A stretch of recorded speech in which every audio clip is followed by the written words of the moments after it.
Member 2008? Member Soul Leader? I got something better.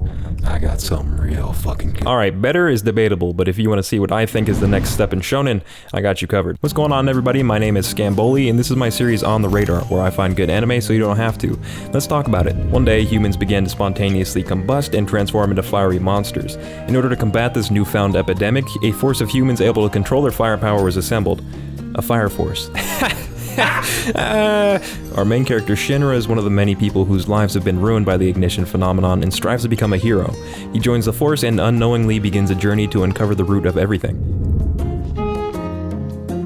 You can fall in love with this series for a number of different reasons. The action is crazy, the world is vast and distinctive, and the constant mysteries keep you captivated. The author does this thing where they give you a gigantic hint about what's going on, and later you find out that was a dumbass baby hint, and your interest peaks and peaks. Even in the first few seconds of the anime, you get the feeling that this is taking place in a living, breathing world. We have to figure out why people turn into fire monsters, what are the monsters, and the rabbit hole gets deeper and deeper. Beyond that, this is still a shonen. Since there are humans capable of controlling fire to some degree, this opens up an infinite variety of powers and ways to use them. Shinra can use his legs like jets, Arthur uses a plasma sword, this guy can curve bullets, and that adds a nice amount of depth and creativity to every one of these fight scenes, especially when they team up. Let's wrap this up. Not only was I interested at every turn, but the action scenes were extremely entertaining. If you want to explore a unique world and see a lot of people getting stomped out, this is a story you can get behind. But I can't entirely speak on how good the story is without mentioning the characters.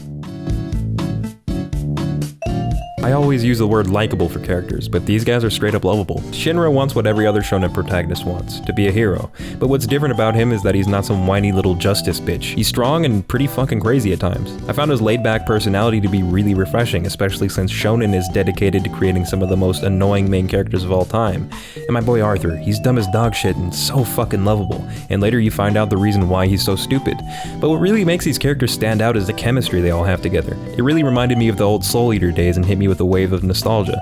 The characters really feel like they have genuine bonds with each other, and it's really cool to watch. The characters they introduced later in the series are also really cool, and quickly became nice additions to the story. But here's the downside. Some of the villains are just comically evil. That kind of evil. Others like Joker are pretty cool and intriguing. So the villains are pretty hit or miss. Let's talk about art.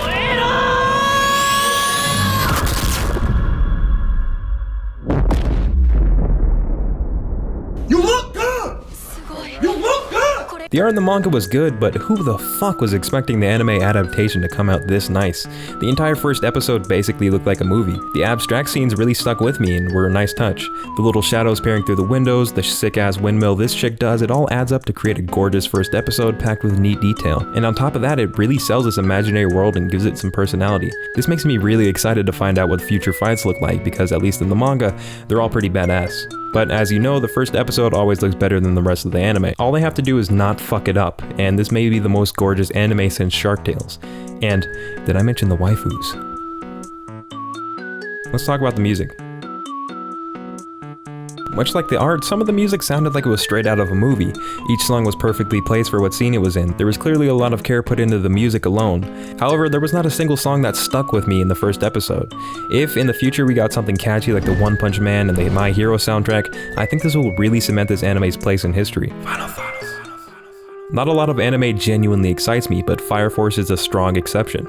If you're a fan of action and unique worlds, I urge you to check this out. If you really love Soul Eater, I definitely think this is a strong competitor, and again urge you to check this out. If after the first couple episodes you're not interested, drop it, but I can't help but think you're missing out. That's it, that's the video. Like or comment or both if you enjoyed, it helps these videos get seen. What am I gonna do next week? I don't fucking know, I forgot. So, peace.